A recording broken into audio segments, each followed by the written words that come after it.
আমি আইনাকান্দি গ্রামের প্রবীণ মুরব্বিয়ান যুবক ভাইয়েরা, যুবদল, ছাত্রদল এবং অন্য সংগঠনের নেতাকর্মী আমার বক্তব্যে প্রারম্ভে আপনাদের সকলকে জানাই বিপ্লবী অভিনন্দন ও সংগ্রামী শুভেচ্ছা। আসসালামু আলাইকুম। আপনারা অবশ্যই অবগত আছেন 5ই অগাস্টের ছাত্র জনতার বিপ্লবের মধ্য দিয়ে শাহজালাল বিজ্ঞান ও প্রযুক্তি বিশ্ববিদ্যালয়ের মেধাবী ছাত্র, আমাদের সুনামগঞ্জের সুনাম, আমাদের গৌরব রুদ্র সেন জীবন দিয়ে আমাদেরকে দিয়ে গেছেন এই স্বাধীনতা মুক্ত একটি বাংলাদেশ। আমরা ফিরে পেয়েছি কথা বলার অধিকার, আমরা ফিরে পেয়েছি গণতন্ত্রকে আমার চর্চা করার সেই সুযোগ। সংগ্রামী উপস্থিতি, আজকে এখানে আমরা সমবেত হয়েছে একটি কর্মী সভাকে উদ্দেশ্য করে।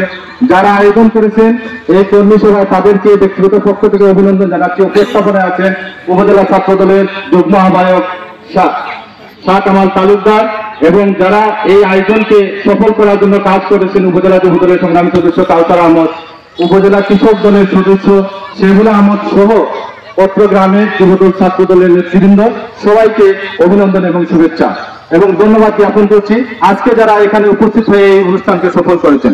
সংগ্রামী উপস্থিতি, আপনারা জানেন এই এলাকার আপনাদের প্রিয় সন্তান, আপনাদের যোগ্য নেতা, আমাদের অভিভাবক জননেতা মিজানুর রহমান চৌধুরী মিজান ভাইয়ের হাতকে শক্তিশালী করার লক্ষ্যে আজকে আমরা এখানে সমবেত হয়েছি দুটি কথা বলার জন্য এবং আপনাদের কাছ থেকে পরামর্শ নেওয়ার জন্য কিভাবে দলকে সুসংগঠিত করা যায়, কিভাবে জননেতা মিজানুর রহমান চৌধুরী মিজান ভাইয়ের হাতকে শক্তিশালী করা যায়।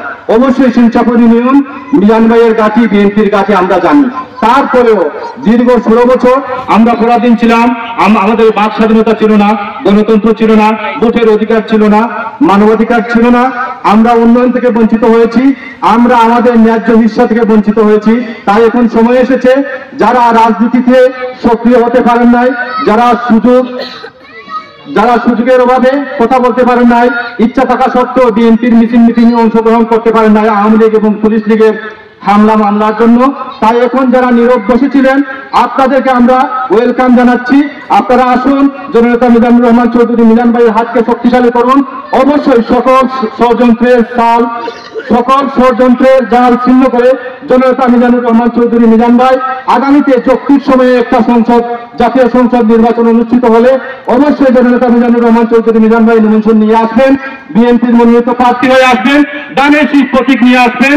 তাই আমি বলছি, আমরা দক্ষিণাঞ্চলের জনগণ হিসাবে জননেতা মিজানুর রহমান চৌধুরী মিজান ভাইকে আমরা সকলে ঐক্যবদ্ধভাবে জননেতা মিজানুর রহমান চৌধুরী মিজান ভাইকে সমর্থন জানিয়ে আমরা আগামীতে নির্বাচন হলে জননেতা মিজানুর রহমান চৌধুরী মিজান ভাইকে ভোট দিয়ে সংসদে পাঠিয়ে আমাদের প্রতিনিধি হিসাবে আমাদের ন্যায্য অধিকার আমরা আদায় করে নিব, আমাদের উন্নয়ন আমরা আদায় করে নিব।